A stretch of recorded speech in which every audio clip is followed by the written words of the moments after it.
at the resistance, you have to become, and you should become, if you're a pluralist, invitational in numerous and several ways.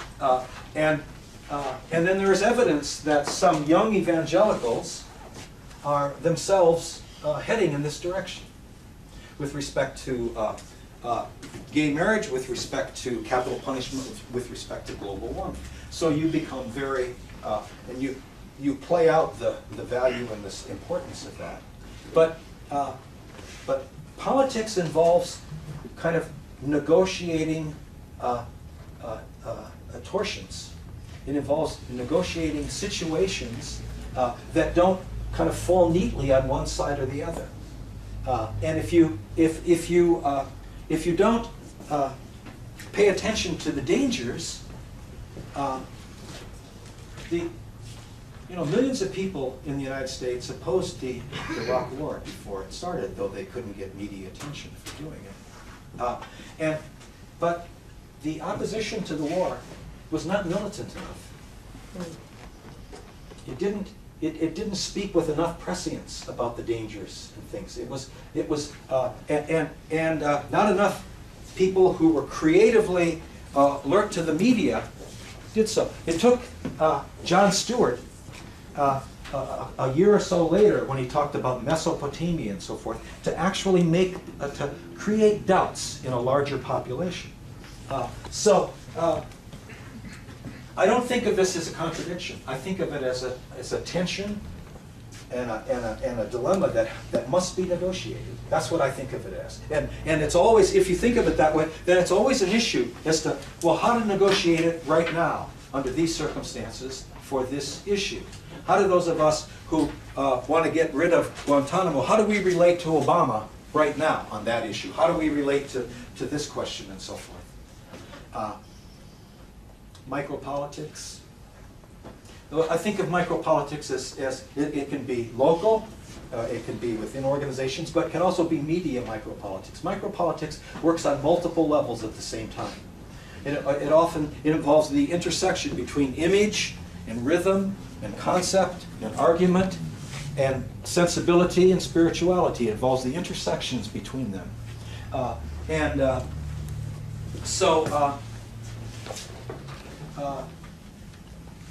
don't know, how should I put it? Well, I don't know you, I won't put it that way.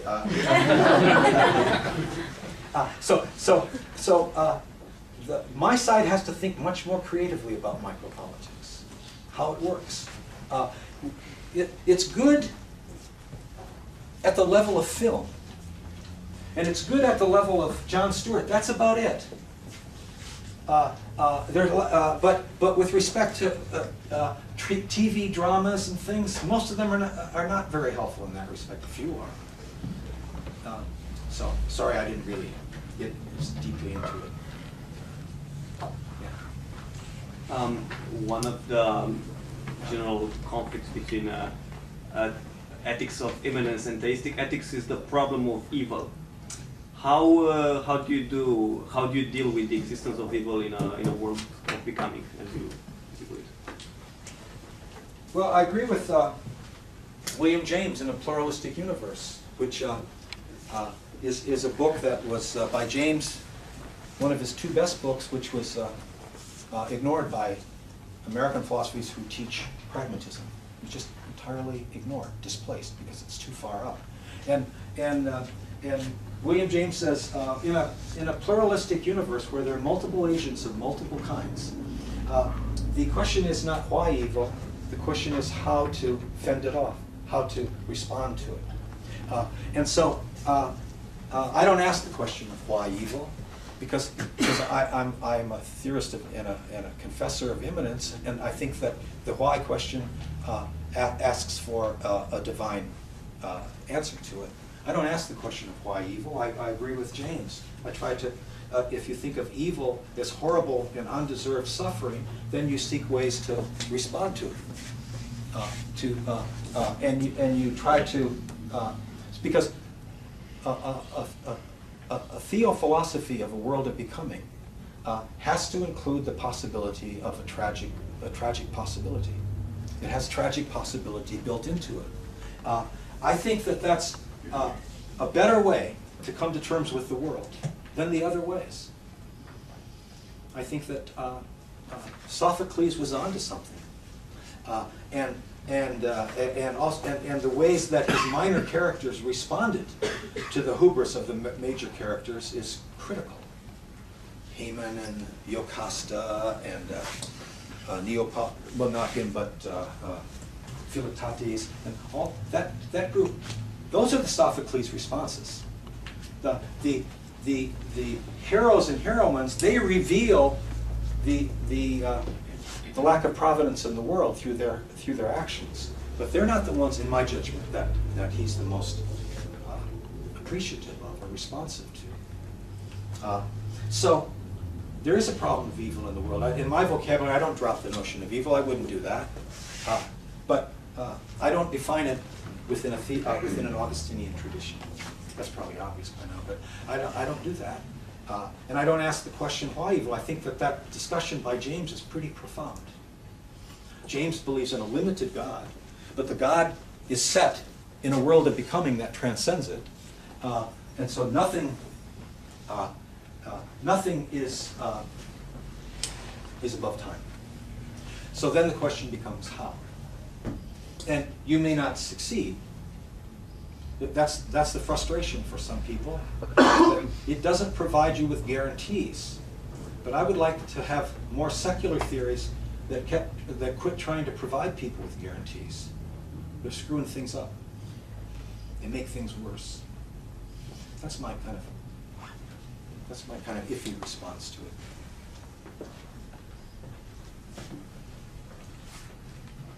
Yeah. Yeah, what you're saying is really interesting because especially when you're talking about militants that need to kind of be developed as an ideological vanguard, on behalf of the academic left versus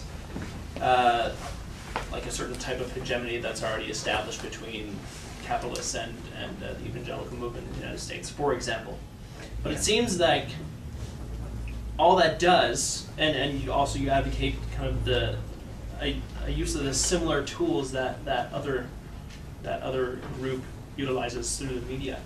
Would you not find that in conceptualizing two opposing groups that you're essentially establishing a border between them, and by use of the same tactics, that all that is going to be the result of is essentially a forum of contention and a forum wherein there is no micropolitics that actually can be engaging and can actually promote a certain type of becoming, unless you change your way of conceiving what conversion is, instead of just a one-time switch of beliefs to maybe a progression of belief or a conversion over a long haul instead of just in just one specific point in time. Right. Yeah. Well, I appreciate your point. They're not the same tactics. You have to develop modes of militance that are not reducible to those that the right edge of the machine promotes, and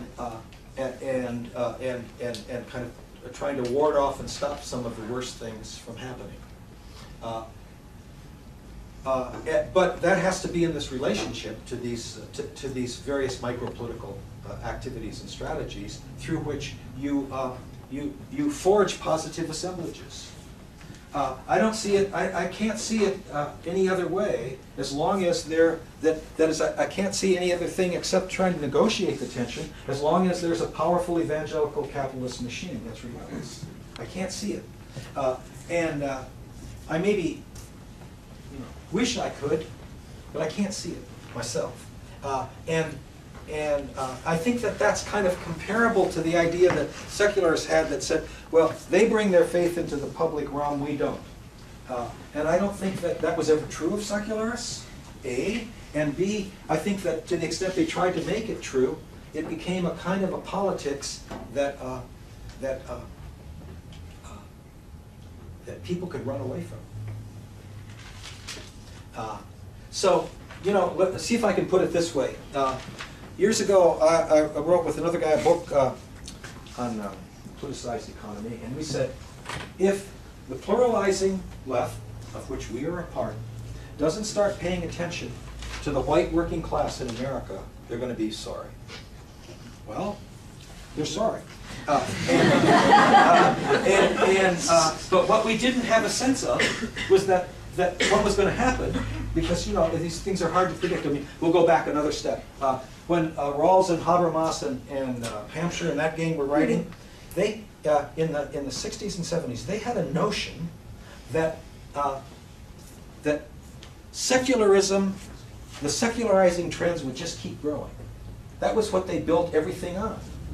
So Habermas would say, I can't, he's changed his mind now, but he'd say, I can't provide solace for people who are pushing religious things and so forth.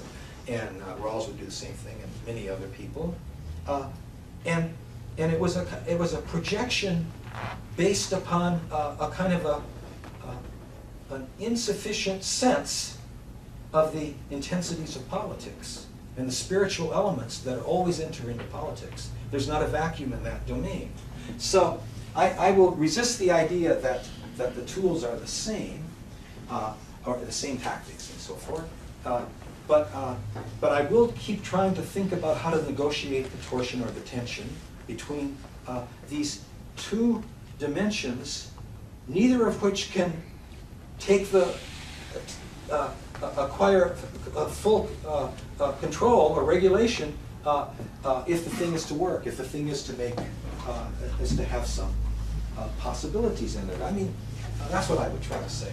I take your point though, and then I think that your other idea about kind of gradual conversions, those are interesting developments. People can ask themselves, what happened to them when something that's some policy, strategy, or right or claim that they were pretty confident about went through a period of gestation and change and uncertainty, and they became more virulent, and then whoosh, they flipped. They flipped over.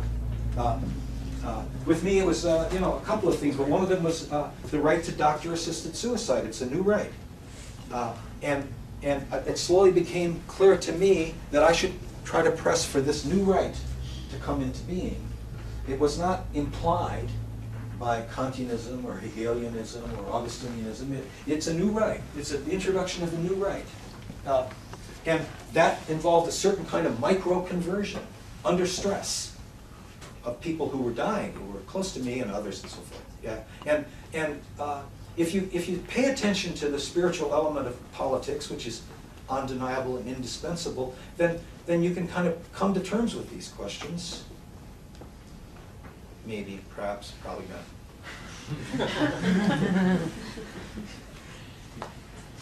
Yeah. Well, I have a question, or rather a request that you talk a little bit more about your idea of mystery, and this notion of the element of mystery, putting mystery into nature or cultivating the mystery in nature. Because I'm thinking of Deleuze and notions of zones of indiscernibility, or the new, that those are the terms that I'm more comfortable with. And the notion of mystery is a term that I haven't thought a lot about or worked with. And I don't know much about how it works in Christian faith and different notions of mystery. But I'm interested in the resonances you see maybe between Christian notions of mystery and the kind of mysteries you're talking about, but also maybe the kinds of mystery that the new forms of science that you engage in, if you feel like there's more space for mystery in science, in the kind of science you're interested in. I think that just with respect to the concepts of faith and concepts of conversion, and with respect to this one too, concept of mystery, what you can have across these traditions is not an identity, but a certain kind of overlap and connection with great differences, because the Kierkegaardian notion of faith is not going to be identical to the notion of faith that I support, but they touch, and then they head off in different directions, and that you don't want to deny the term just because you don't accept exactly this version of it. That's the problem of secularism in a sense. So Stuart Kauffman, the Santa Fe complexity theorist of biology, who's been exploring all of these issues, he says in most of the explanations that we give, there's an element of mystery that remains. And I, Stuart Kaufman, now believe, I didn't think this before